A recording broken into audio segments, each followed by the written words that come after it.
একদিন এক গরিব ছাত্র নাম আরিফ শহরের এক নামী বিশ্ববিদ্যালয়ের সামনে দাঁড়িয়েছিল। পকেটে মাত্র ৫টা টাকা। খুব খিদে পেয়েছে, কিন্তু কিছু কিনে খাওয়ার সাহস পাচ্ছে না সে। হঠাৎ পাশের চায়ের দোকানে চোখ পড়ল। ভাবলো এক কাপ চা খায়, অন্তত কিছুটা পেট ভরবে। চুপচাপ দোকানে গিয়ে বলল, ভাই, এক কাপ চা দিবেন? দোকানদার তাকিয়ে বলল, পয়সা আছে তো? আরিফ লজ্জায় মাথা নিচু করে বলল, ৫টা টাকা আছে, বাকিটা না হয় পরে দিব। দোকানদার কিছু না বলে চা বানিয়ে দিলেন। আরিফ কাপটা হাতে নিয়ে ধীরে ধীরে খাচ্ছিল। চোখে জল এসে গেছে তার। কেউ তো অন্তত পক্ষে তার মুখটা দেখে বুঝতে পেরেছেন সে ক্ষুধার্ত আছে। চা খাওয়া শেষ হলে দোকানদার মুচকি হেসে বললেন, বাকি বিলটা আর দিতে হবে না, জীবনে এগিয়ে যাও। একদিন এই চায়ের কথা মনে পড়ে গেলে আরেকজনকে সাহায্য করবা, ব্যাস এতটুকুই।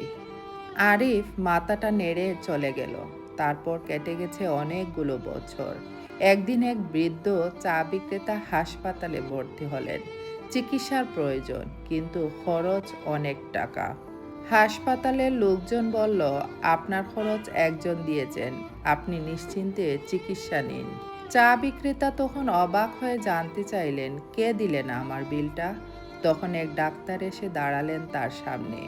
সেই আরিফ, এখন নামই একজন ডাক্তার।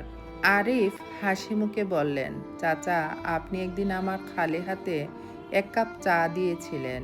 আজ আপনার সকল চিকিৎসার খরচ আমার থেকে উপহার স্বরূপ। বৃদ্ধ চা বিক্রেতা দোকানদারের চোখে তখন জল। তিনি কিছু বলার আগে আরিফ তার হাত ধরে বললেন, আপনি শিখিয়েছেন মানুষকে ছোট না করে ছোট সাহায্য করতে।